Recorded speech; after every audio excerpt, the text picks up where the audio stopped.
بسم اللہ الرحمن الرحیم۔ کل ہم نے کلمہ کی تعریف اور اس کی اقسام کے بارے میں پڑھا تھا اور اسم کی تعریف پڑھی تھی۔ اسم کی تعریف یہ ہم نے کی تھی کہ اسم وہ کلمہ ہے جو خود اپنے معنی پر دلالت کرتا ہے اور اس کے ساتھ تینوں زمانوں میں سے کوئی زمانہ ملا ہوا نہیں ہوتا، یعنی بغیر زمانوں کے ملے ہوئے اپنے معنی پر دلالت کرتا ہے۔ اب اسم کی علامتیں بتا رہے ہیں، اور یاد رکھیں کہ جو تعریف ہوتی ہے وہ کسی شے کو ذہن میں ممتاز کر دیتی ہے، ذہن میں الگ کر دیتی ہے، اور علامت کسی شے کی وہ ہوتی ہے جو اس کو خارج میں ممتاز کر دیتی ہے، یعنی تعریف سے ذہن میں کوئی شے الگ ہو جاتی ہے اور علامتوں سے خارج میں، یعنی جو ہم کتاب میں پڑھیں گے، ہمارے سامنے جو الفاظ آئیں گے ان سے ہم پہچانیں گے کہ کون سا اسم ہے، کون سا فعل ہے۔ تو علامت خارج میں شے کو ممتاز کر دیتی ہے، الگ کر دیتی ہے۔ تو اب اسم کی علامتیں بتا رہے ہیں۔ وَعِلَامَتُهُ، اور اسم کی علامتیں صحت الاخبار عنہ، پہلی یہ بتائی کہ اس کے بارے میں خبر دینا درست ہو۔ اسم وہ ہوتا ہے جس کے بارے میں خبر دینا درست ہو، یعنی اس کو نحو میں مسند الیہ بھی کہتے ہیں۔ اخبار عنہ کو مسند الیہ بھی کہا جا سکتا ہے، جس کے بارے میں خبر دی جائے اس کو مسند الیہ کہتے ہیں۔ نحو زید قائم، اب ان مثالوں میں زید جو ہے یہ اسم ہے۔ کیوں اسم ہے؟ کیونکہ زید کے بارے میں خبر دی جا رہی ہے۔ کیا خبر دی جا رہی ہے؟ کہ خبر یہ دی جا رہی ہے کہ زید کھڑا ہے، تو کھڑا ہونے کی جو خبر ہے یہ زید کے بارے میں دی جا رہی ہے، تو زید جو ہوا اسم ہوا، اس لیے کہ جس کے بارے میں خبر دینا درست ہو وہ اسم کہلاتا ہے۔ اخبار عنہ ہو جس کے بارے میں خبر دی جائے، یعنی مسند الیہ۔ والاضافت، اور اضافت یعنی مضاف ہونا۔ اضافت کا مطلب یہاں لیں گے کہ مضاف ہونا۔ غلام، نحو غلام زید، جیسے زید کا غلام۔ اب اس مثال میں جو غلام ہے یہ اسم ہے، اس لیے کہ اس میں اضافت پائی جا رہی ہے، غلام کی زید کی طرف اضافت ہے۔ تو جب کسی اسم میں اضافت پائی جائے، یعنی وہ مضاف ہو رہا ہو، تو وہ اسم ہوتا ہے۔ غلام زید، زید کا غلام۔ اور یہاں پر ایک نقطہ یہ بھی ذہن نشین رکھیں کہ جب مضاف مضاف الیہ کا ترجمہ ہم اردو میں کرتے ہیں تو اس میں کا کے کی آتا ہے، جیسے یہاں آ رہا ہے غلام زید، زید کا غلام، تو اردو میں کا کے کی آئے گا ترجمے میں۔ ودخول لام التعریف کالرجل، اب تیسری علامت یہ بتائی اسم کی کہ اسم پر لام تعریف کا داخل ہونا، یعنی لام تعریف اسم پر داخل ہوتی ہے۔ کالرجل، جیسے اب رجل مرد کو کہتے ہیں، الرجل، یہ الف لام جو ہے یہ لام تعریف کہلاتی ہے، یہ جب داخل ہو گئی تو یہ علامت اس بات کی کہ رجل جو تھا وہ اسم تھا۔ ویسے رجل اسم تھا یہ ہمیں پہلے سے بھی معلوم تھا، لیکن جب الف لام داخل ہو گئی تو یہ اس بات کی علامت ہے کہ وہ اسم ہی ہوگا۔ یاد رکھیں کہ جہاں پر لام تعریف کہا اور الرجل میں الف اور لام داخل ہو رہا ہے، ہونا تو یہ چاہیے تھا کہ کہتے کہ لام تعریف اور الف، ودخول لام تعریف والحمزہ تھے کالرجل، کیونکہ رجل میں الف بھی داخل ہو رہی ہے اور لام بھی داخل ہو رہی ہے، لیکن صاحب کتاب نے صرف لام کا ذکر کیا ہے، الف کا ذکر نہیں کیا۔ اس کی وجہ یہ ہے کہ نحویوں میں کچھ اختلاف ہے، اس اختلاف کو ترک کر کے صاحب کتاب نے لام تعریف ذکر کی۔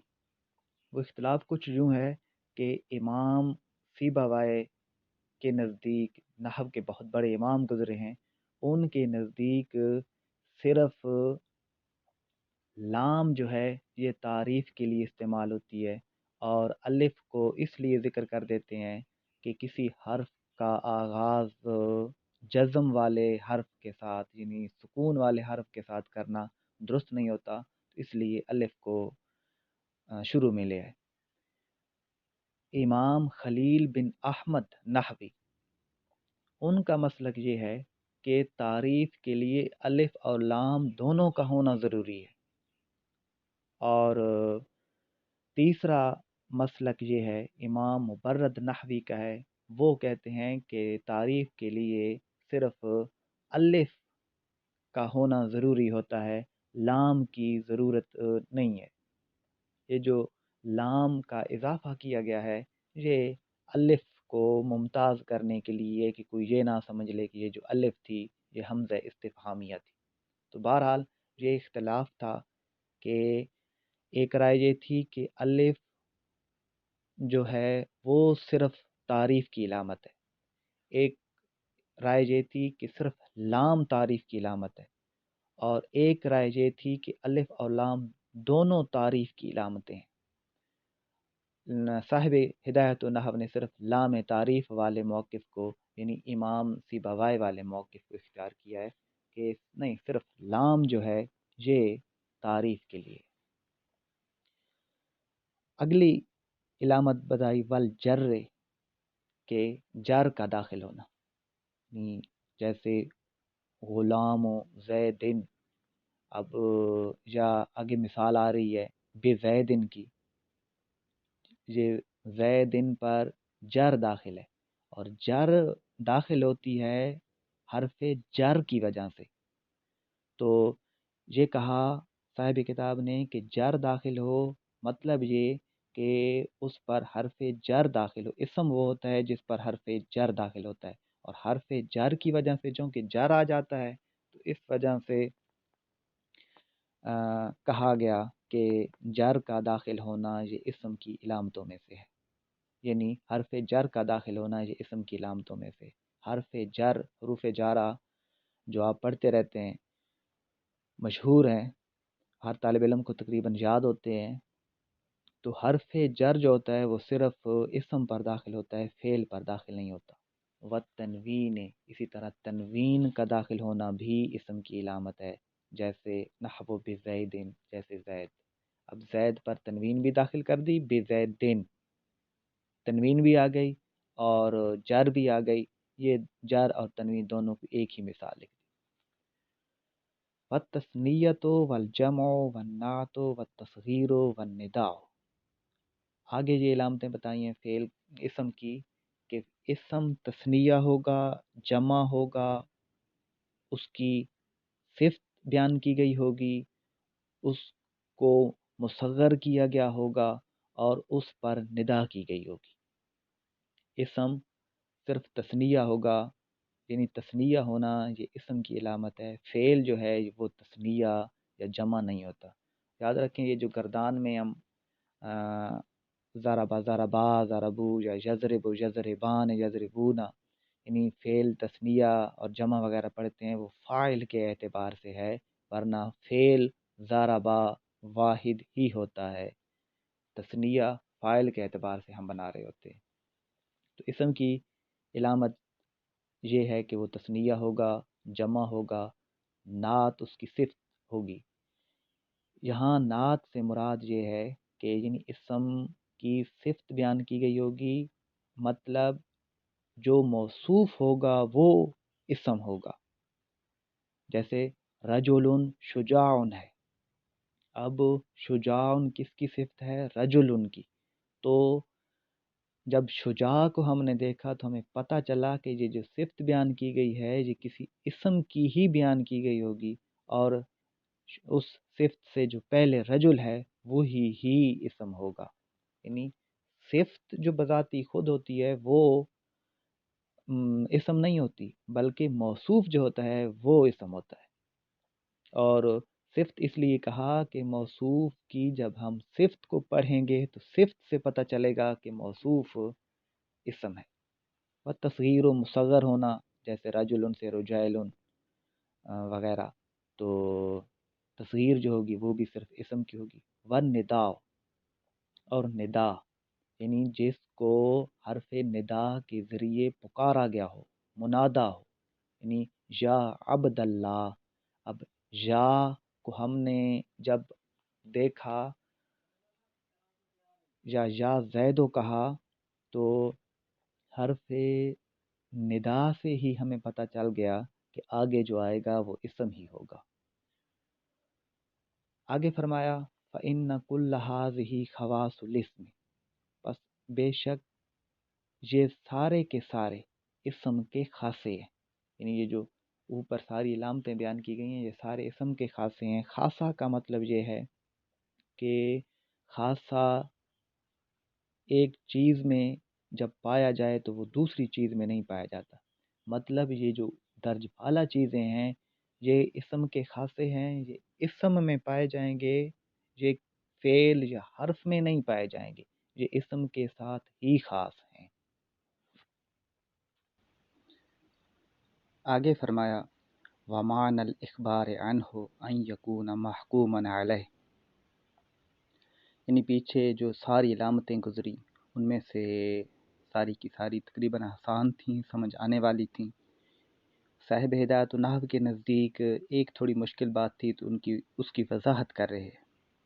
فرمایا وَمَعْنَى الْإِخْبَارِ عَنْهُ، اخبار عنہ کا معنی کہ ان یکون محکوما علیہ، اخبار عنہ سے مراد یہ ہے کہ وہ محکوم علیہ ہوتا ہے۔ محکوم علیہ کسے کہتے ہیں؟ محکوم علیہ جس پر کوئی حکم لگایا گیا ہو۔ حکم کسے کہتے ہیں؟ حکم کہتے ہیں بات کو، جیسے زید قائم، زید کھڑا ہے۔ اب جو کھڑا ہونے کی بات ہے یہ ہے حکم، یعنی زید کا جو قیام ہے یہ حکم ہے، اور قیام کی جو بات ہے وہ زید کے بارے میں کی جا رہی ہے تو زید ہوگا محکوم علیہ، اور جس کے ساتھ حکم لگایا جائے یعنی زید قائم، قائم ہوگا محکوم بہی، زید ہوگا محکوم علیہ، اور قیام ہوگا حکم۔ یعنی حکم کو ہم اردو میں بات بھی کہہ سکتے ہیں، جس کے بارے میں بات کی جائے اس کو محکوم علیہ یعنی زید، جو بات کی جائے یعنی قائم کی یا قیام کی تو وہ ہوگا محکوم بہی، اور جو بات ہے قیام کی بات کرنا وہ حکم کہلائے گا۔ تو محکوماً علیہ یعنی جس پر حکم لگایا جائے، جس کے بارے میں بات کی جائے، اور اسی کو نحو میں مسند الیہ بھی کہتے ہیں۔ مسند الیہ ہونا، اخبار عنہ ہونا یا محکوماً علیہ ہونا، یہ تینوں ایک ہی چیزیں ہیں۔ تو اخبار عنہ کا مطلب یہ ہے یا اخبار عنہ کا معنی یہ ہے کہ وہ محکوم علیہ ہو، لکونہ فاعلا او مفعولا او مبتدا، فاعل یا مفعول یا مبتدا ہونے کی حیثیت سے، یا لکونہ بوجہ اس کے کہ وہ فاعل ہو یا مفعول ہو یا مبتدا ہو، یعنی جس کے بارے میں بات کی جائے یا جس پر حکم کوئی لگایا جائے وہ فاعل ہوگا یا مفعول ہوگا یا مبتدا ہوگا۔ یہاں مفعول کے بارے میں ایک بات یاد رکھیں، ویسے تو مفاعیل 5 ہیں جن کو مفاعیل خمسہ کہتے ہیں، وہ آگے تفصیل کے ساتھ آپ پڑھیں گے۔ جہاں مفعول سے مراد مفعول ما لم یسمى فاعلہ ہے، یعنی فاعل ہو، نائب فاعل ہو اور مبتدا ہو۔ وَيُسَمَّى اسْمًا لِسُمُوِّهِ عَلَى قِسْمَيْهِ لَا لِكَوْنِهِ وِسْمًا عَلَى الْمَعْنَى۔ وَيُسَمَّى اسْمًا، یہاں بھی اسم کا حمزہ جو ہے یہ وصلی ہے اور یہ گر جائے گا، کل بھی ہم نے پڑھا تھا۔ اسی طرح اوپر جو عبارت پڑھی ہے خواص الاسم، وہاں بھی الاسم میں الف کا حمزہ بھی اور اسم کا حمزہ بھی چونکہ وصلی ہے یہ گر جائے گا، یہ نہیں پڑھا جائے گا۔ وَيُسَمَّ اسْمًا پڑھیں گے، وَيُسَمَّ اسْمًا نہیں پڑھیں گے، اس لیے کہ اسم کا حمزہ وصلی ہے یہ گر جائے گا۔ وَيُسَمَّ اسْمًا لِسُمُوِّهِ عَلَى قَسِيمَيْهِ، اور اسم کو نام دیا جاتا ہے لِسُمُوِّهِ عَلَى قَسِيمَيْهِ، اپنی قسیموں پر بلندی کی وجہ سے، لا لِكَوْنِهِ وِسْمًا، نہ کہ وسم علامت، علی المعنی معنی پر علامت کی وجہ سے۔ اسم کو نام اس کی قسیموں پر بلندی کی وجہ سے دیا جاتا ہے، نہ کہ معنی پر علامت کی وجہ سے۔ یہاں دو تین باتیں یاد رکھیں۔ سب سے پہلے تو آپ قسیم کو سمجھ لیں کہ قسیم کسے کہتے ہیں۔ ایک ہوتی ہے قسم، ایک ہوتی ہے قسیم۔ قسم وہ ہوتی ہے جو کسی کے تحت داخل ہو، جیسے پیچھے ہم نے پڑھا کہ کلمہ کی 3 قسمیں ہیں، اسم، فعل، حرف۔ اب کلمہ کے جو نیچے آ رہی ہیں اسم، فعل، حرف، یہ کلمہ کی قسمیں کہلاتی ہیں، یہ کلمہ کے تحت داخل ہیں، کلمہ کے نیچے آ جاتی ہیں۔ اور یہ قسیم یہ ہوتا ہے کہ مثال کے طور پر اسم، فعل اور حرف یہ آپس میں قسیمیں ہیں، یعنی اسم کی قسیم جو ہے وہ فعل ہے اور حرف ہے، فعل کی قسیم اسم اور حرف ہے، اور حرف کی قسیمیں اسم اور فعل ہیں۔ تو قسیم اپنے ساتھ والوں کے ساتھ ہوتی ہے، قسم کسی کے ماتحت ہوتی ہے، کسی کے تحت میں داخل ہوتی ہے۔ تو یہ قسیم اور قسم کا فرق ہے کہ قسم کسی کے تحت داخل ہوتی ہے، قسیم اپنے ساتھ والوں کے اعتبار سے قسیم کہلاتی ہے۔ تو یہاں جو کہا ہے کہ اسم کو اسم اس لیے کہتے ہیں کہ یہ اپنی قسیموں پر بلندی رکھتا ہے، تو اسم کی قسیموں سے مراد فعل اور حرف ہے۔ یہاں دوسری بات کوفیوں اور بصریوں کے اختلاف کی طرف اشارہ ہے۔ بصری یہ کہتے ہیں کہ اسم جو ہے، لفظ اسم یہ سمون سے بنا ہے، سمون سے اسم بنا ہے، اور سمون کا معنی ہوتا ہے بلندی، رفعت۔ جبکہ کوفی کہتے ہیں کہ اسم وسم سے بنا ہے، وسم کہتے ہیں علامت کو، اور پھر ان کے اندر تھوڑی تھوڑی تعلیل کی گئی، یعنی جب یہ بصریوں کے نزدیک اگر اسم سمون سے بنا ہو تو واو کی جگہ شروع میں الف لے آئے، یہ اسم بن گیا، اور جب وسمن تھا تو کوفی کہتے ہیں کہ واو کی جگہ واو کو ہٹا دیا، اور وسمن چونکہ وسمن تھا، وسمن سے واو کو ہٹا کر الف لے آئے، اسم بن گیا۔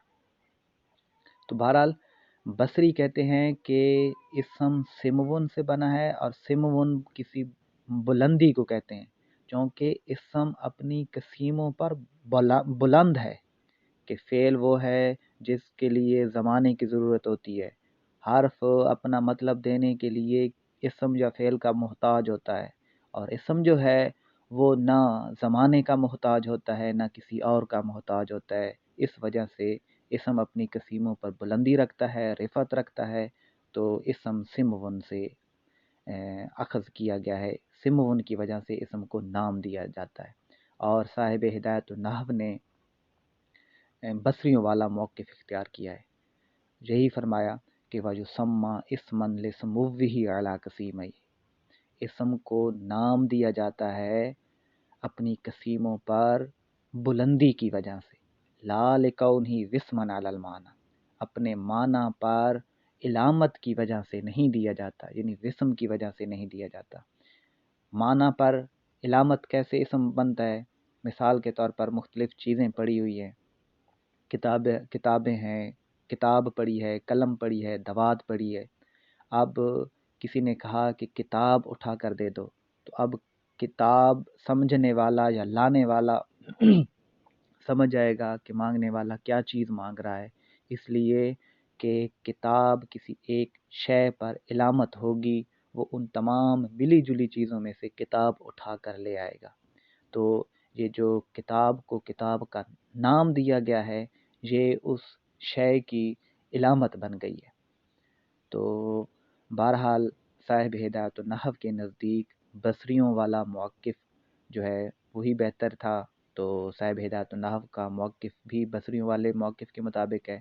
فرمایا وَيُسَمَّ اسْمًا لِسُمُوِّهِ عَلَىٰ قَسِیمَیْهِ، اسم اپنی قسیموں پر بلندی کی وجہ سے اسم کو نام دیا جاتا ہے، لا لِکَوْنِهِ وِسْمًا عَلَى الْمَعْنَىٰ، اپنے معنی پر علامت کی وجہ سے اسم کو اسم کا نام نہیں دیا جاتا۔ واللہ اعلم بحقیقت الکلام۔